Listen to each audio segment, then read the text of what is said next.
So, with free agency and the draft coming up and all of this noise going on with the Cleveland Browns, I actually found myself in an interesting place mentally the other day where I was just able to kind of sit back and think about how far this team has come in such a short time and the difference in which they were perceived, especially when I was on air talking to G. Bush last night. Shout out to G. Bush. Go check out his stuff, his channel, and also him on the radio. He does great work.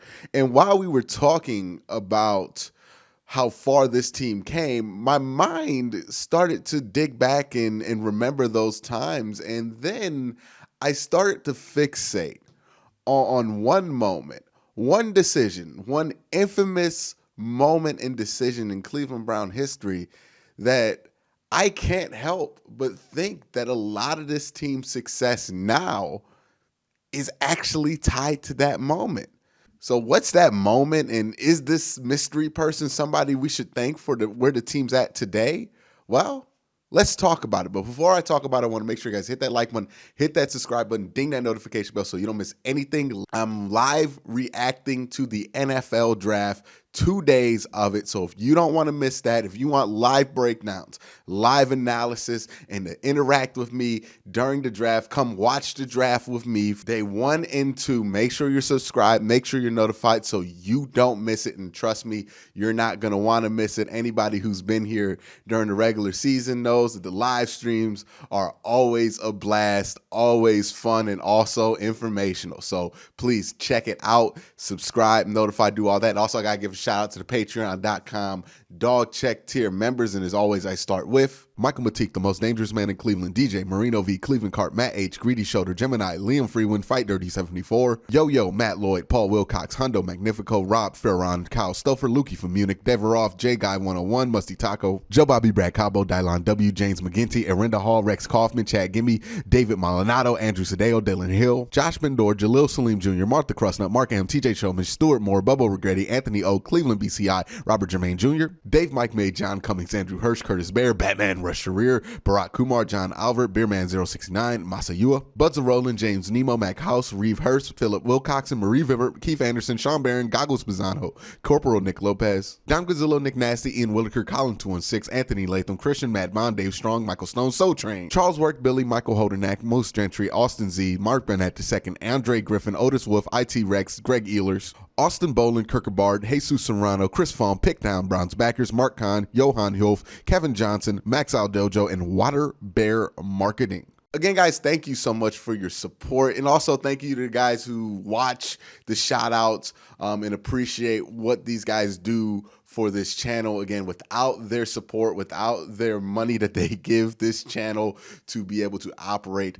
every month, I would not be able to operate at the level that I am now. So I am so thankful for them and what their generosity has done for me, this channel, and my ability to do this thing. So again, thank you guys so much. Now let's talk about the mystery person.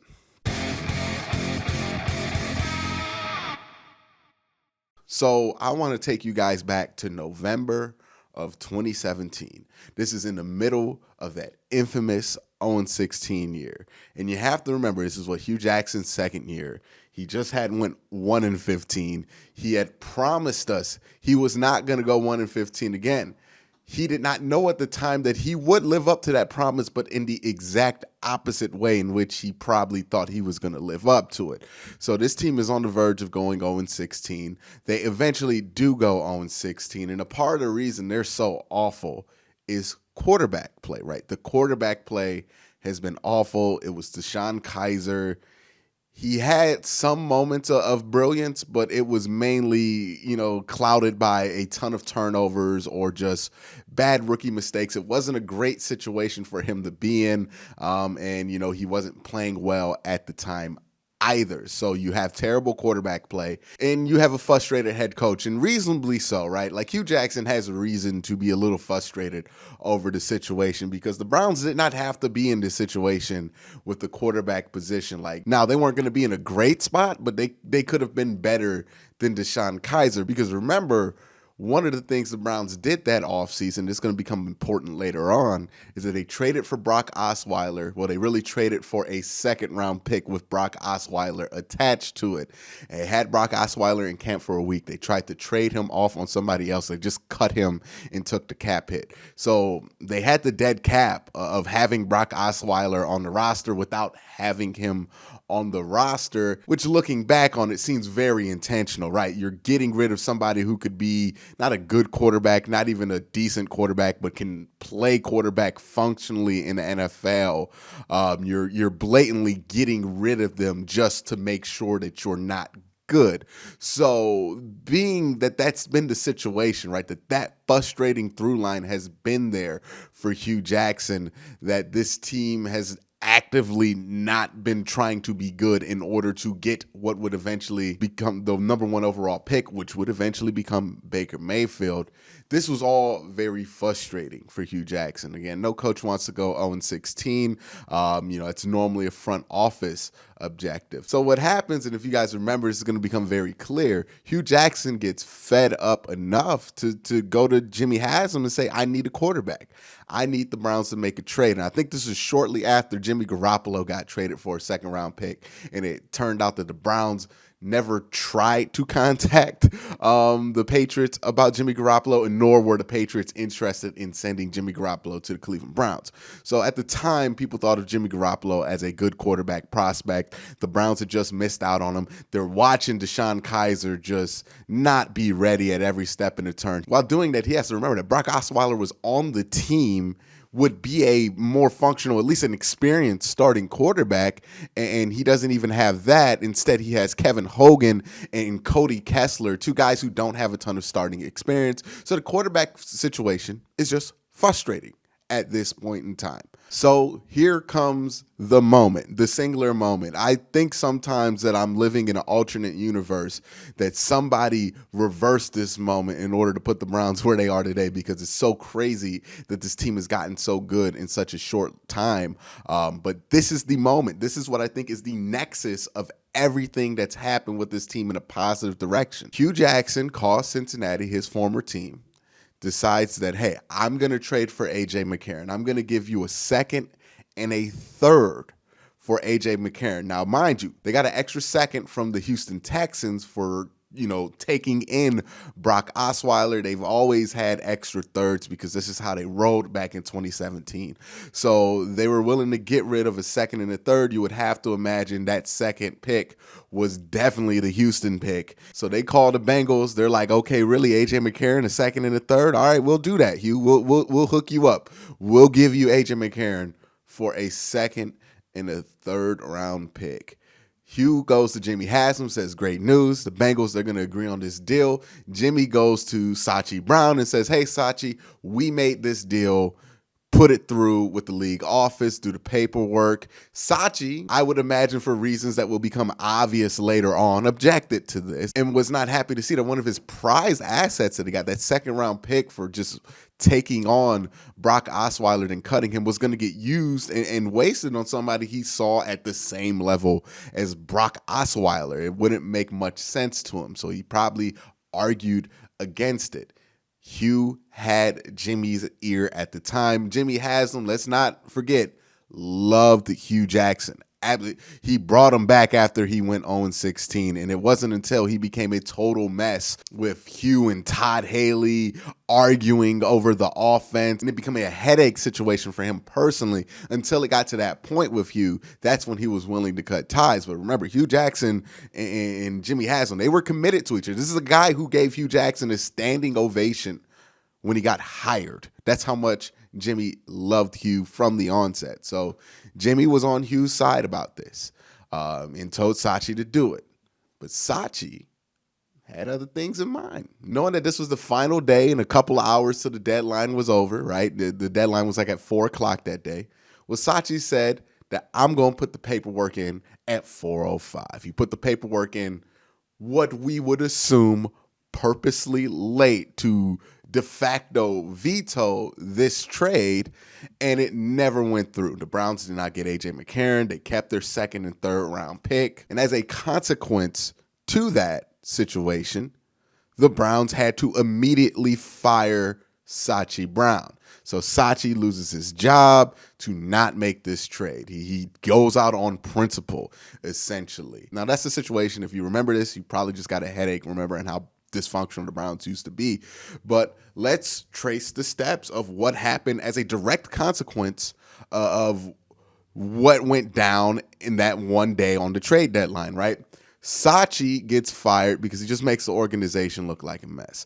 But inadvertently, by accident, that puts the Browns ahead of the curve when it comes to hiring GMs that year. A GM who had just recently got fired and was going to be available in a hot commodity in the next GM hiring cycle in the offseason was John Dorsey. But the Browns had to jump on John Dorsey because they were the only team at the time looking for a GM.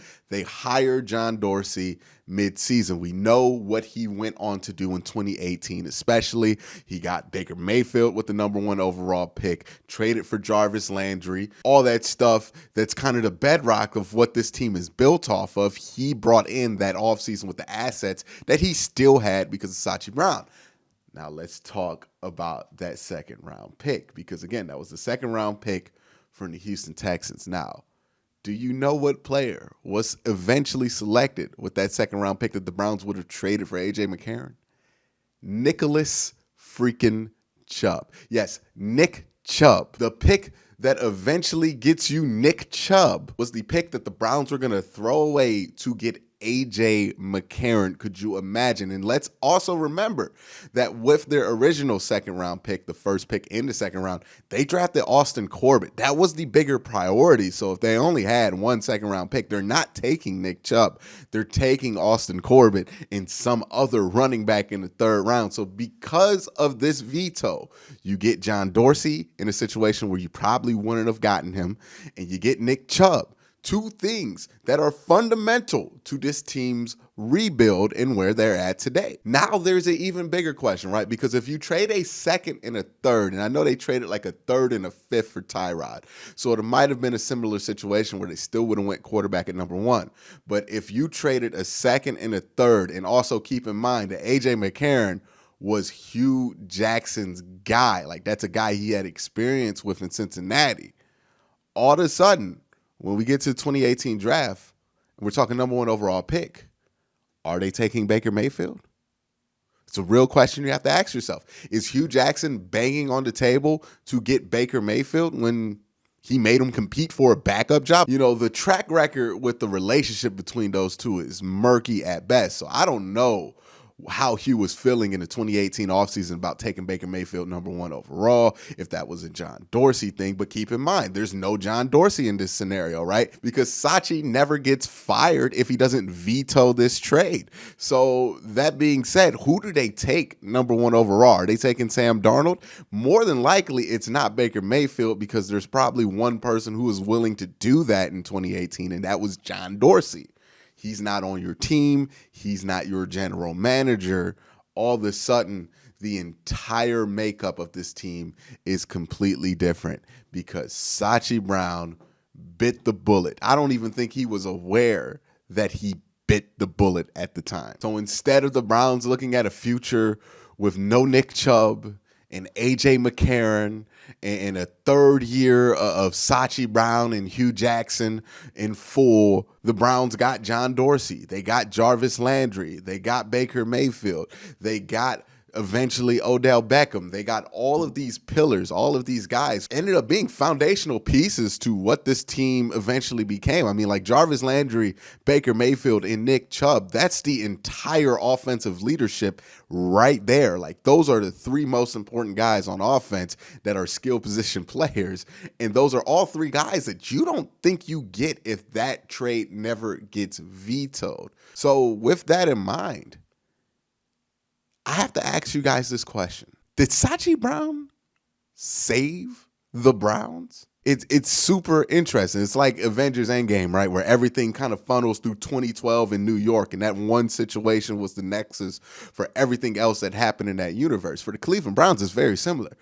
Every single decision kind of goes into this one branch that starts in 2017, the trade deadline in November, and that trade being vetoed. And if that trade never got vetoed, who knows where this team is, but I don't think it's pretty. Let me know your thoughts in the comment section down below. Did that trip through memory lane terrify you or just make you happy to be in the timeline that you live in now? Let me know your thoughts down below. But again, guys, thank you for watching. Have a great day and have a good night.